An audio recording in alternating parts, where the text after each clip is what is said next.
Hello and welcome to the web series ZeroPM Pieces. In the ZeroPM Pieces, the researchers in the project will tell you about one piece of the ZeroPM puzzle that they're working on. So without further ado, here comes a ZeroPM piece. Okay, great. Hi everyone. My name is Emma Palm. I'm a doctoral researcher at the University of Luxembourg, and today I will be talking about transformation products.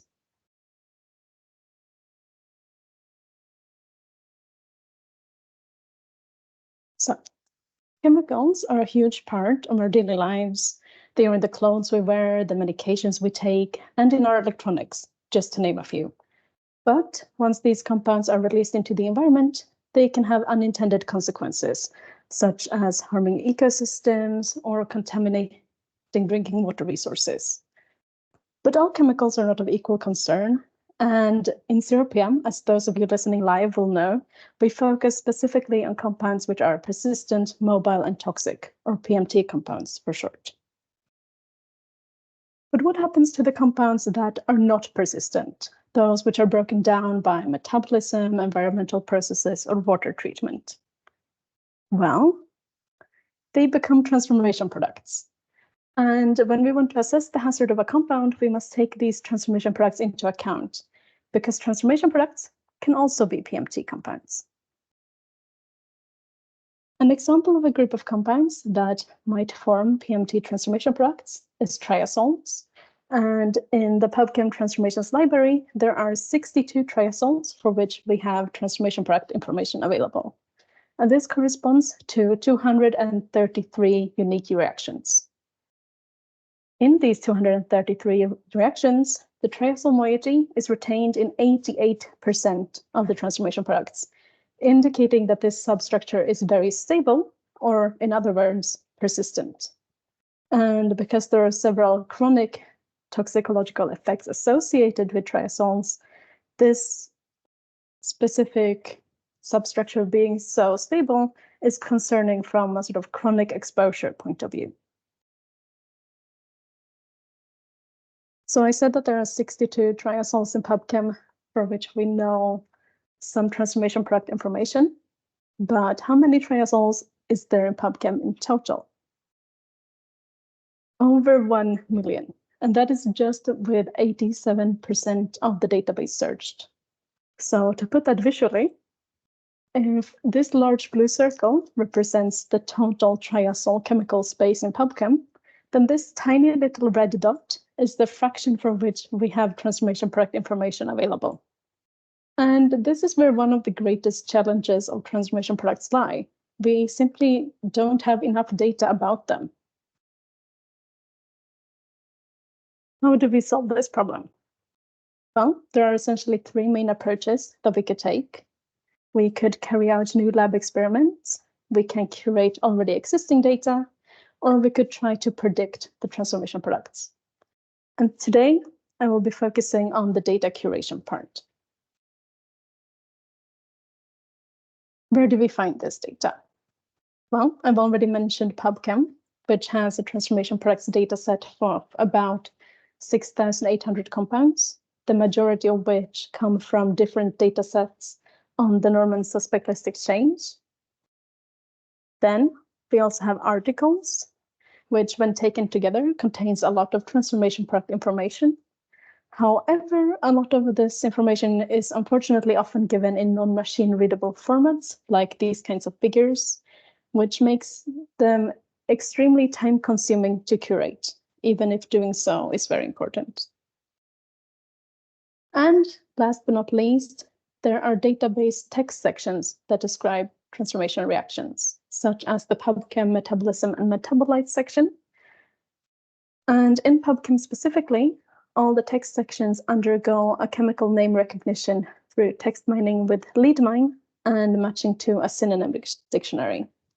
And everything that has been recognized as a chemical name is then automatically linked to a PubChem identifier, which gives us the opportunity to take a more automated approach to the reaction curation. And for the Metabolism and Metabolites section of PubChem, it has also previously been shown that a lot of the information available there isn't already available in the PubChem transformations library. So by curating this information, we could hopefully expand the PubChem transformations library to make more transformation reactions available in a reusable format.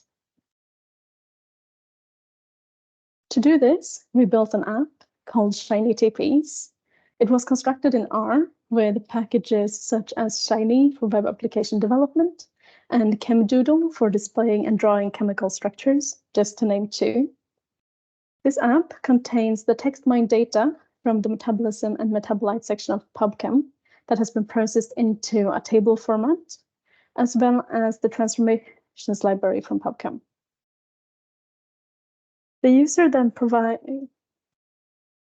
I heard something. Oh, well. The user provides an input file to the app containing the name of the compound, the SMILES, and the CID for all of the compounds that they want to find transformation reaction information for. And then after launching the app, it's up to the user to validate whether or not the chemicals whose names have been recognized in the text are transformation products or precursors of these input compounds. And in the end, this hopefully results in a new transformation products dataset. But before I get into how this is done, you might be asking yourself, why is this processing necessary if we already have the extracted chemical names from the text mining? And the answer is that though the text mining helps us, it sadly isn't perfect.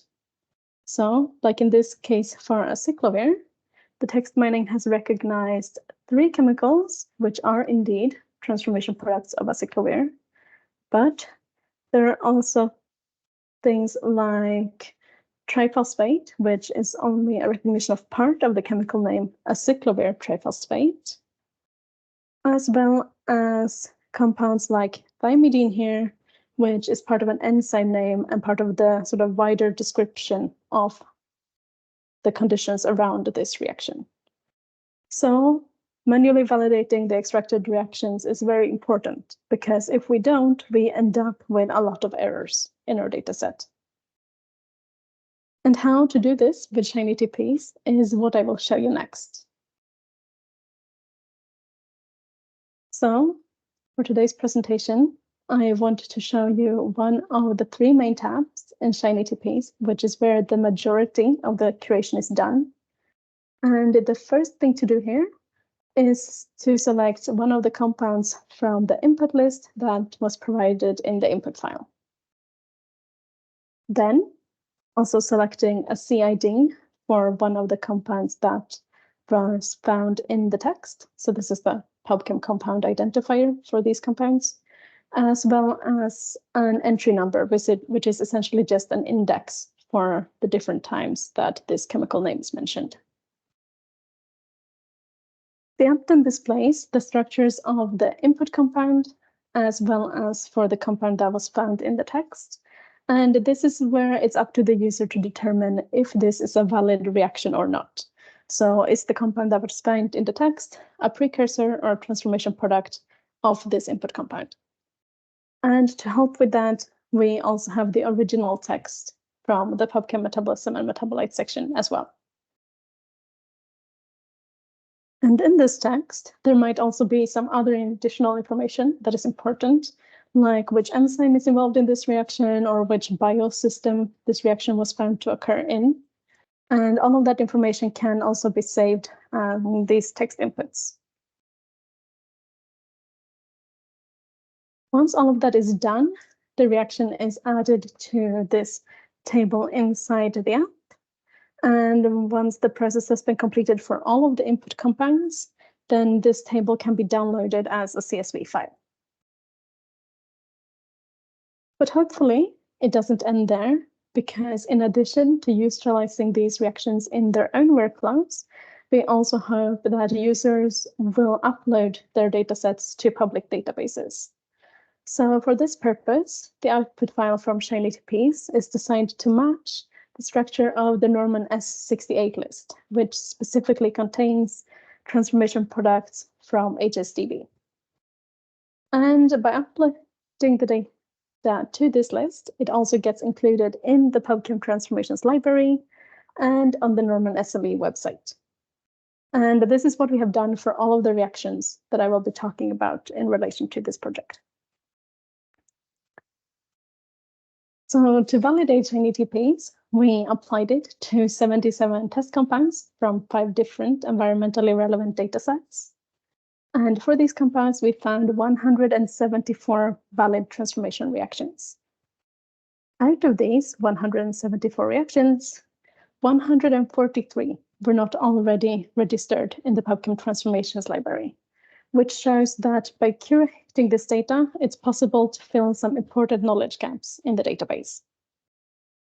And something else that's interesting to note is actually that the majority of the chemical names that were identified in the text mining resulted in invalid reactions. So they weren't transformation products or precursors of the input compounds. And this really shows how important this manual validation step is, because otherwise the majority of the dataset would actually contain some form of errors. And furthermore, as you can see in this little orange part of the plot, there were also several chemical names that weren't recognized in the text mining. And curating these actually was especially important because a lot of them are new reactions that isn't already in the PubChem Transformations Library. For a sort of second round of validation, we also applied chain ETPs to 436 compounds that were tentatively identified in Luxembourgish wastewater samples. And this resulted in 645 valid reactions, 319 of which were not already present in the PubChem Transformations Library. And this shows that chain ETPs can help us find transformation products for compounds relevant to water contamination. And we actually went on to analyze these water samples for the transformation products in the whole PubChem Transformations Library, both with and without, including the reactions curated by chain ETPs. But I'll actually not go deeper into those results today. Instead, I'll have a link to the paper in the end so that you can read more about it if you're interested. So instead, what I will show you is some examples of the reactions that we curated. And specifically here, for those of azo dyes or benzidine-derived azo dyes. So as you can see, all of these compounds seem to have similar patterns or reaction rules, if you will. So we first see cleavage of this nitrogen-nitrogen double bond, followed by acetylation of the amino groups on this benzidine substructure that's highlighted in light blue. And this benzidine substructure also seems to be very stable and be preserved in a lot of the transformation products.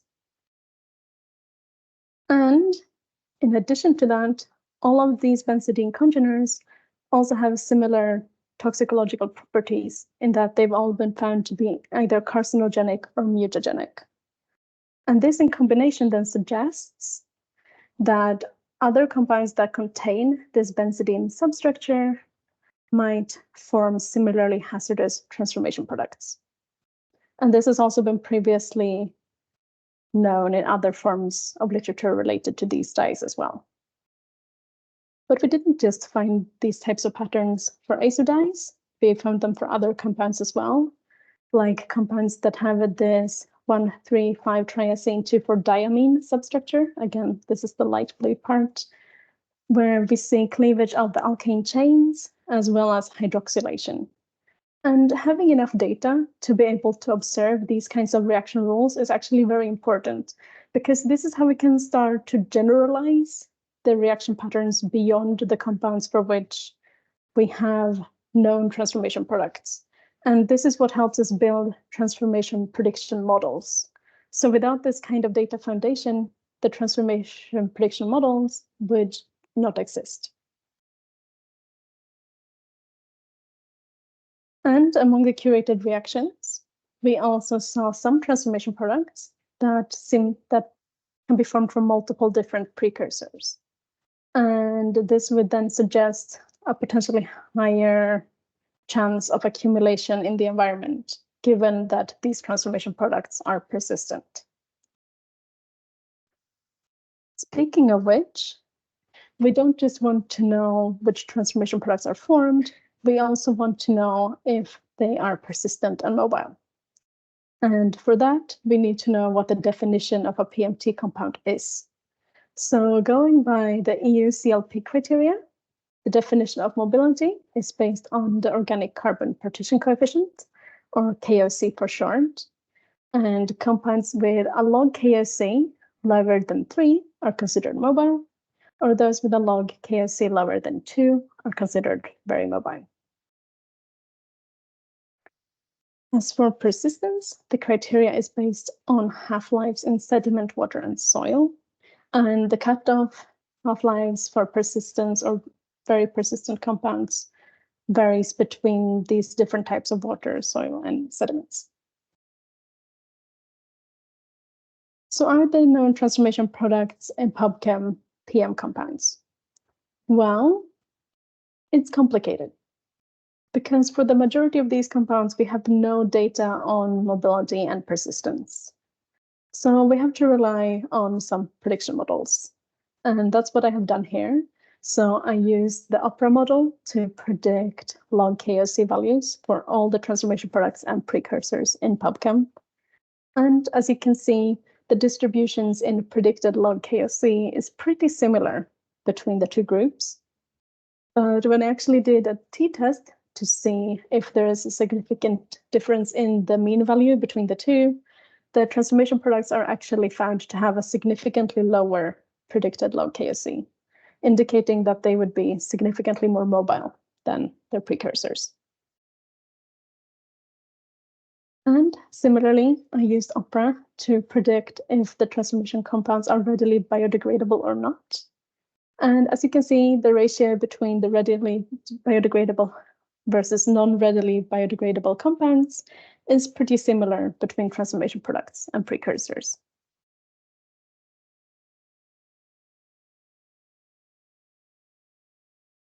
So now I've spent this presentation talking about the importance of curating available data, and it is very important. But you might remember this figure from my introduction showing you how small the number of compounds we have known transformation product information for actually is relative to the whole chemical space. And curating already known reactions and doing new experiments will only take us so far, because doing this for the over 100,000 compounds on the global inventory is not feasible. And it's even less so if we consider databases the size of PubChem with millions and millions of compounds, at least not with the tools we have available today.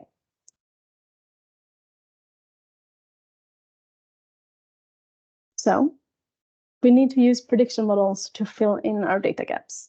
And based on these predictions, we can start to prioritize transformation products that could be formed from multiple precursors or those that might have particularly hazardous properties. So in conclusion, curating transformation reactions using shiny TPs helps expand already available datasets. Transformation products are significantly more mobile and have similar predicted biodegradation compared to precursors.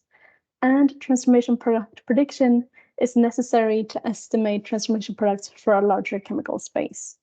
And there is more on this last point to come in my new project, so I hope to tell you more about it in the future. And here you also find the links to the different topics that I've talked about today. So you have the Shiny TPs article, as well as the R package related to this app, and a paper on grouping PMT compounds that's a preprint, where we discuss some of the challenges that are involved in these concepts and especially when expanding them to a larger chemical space.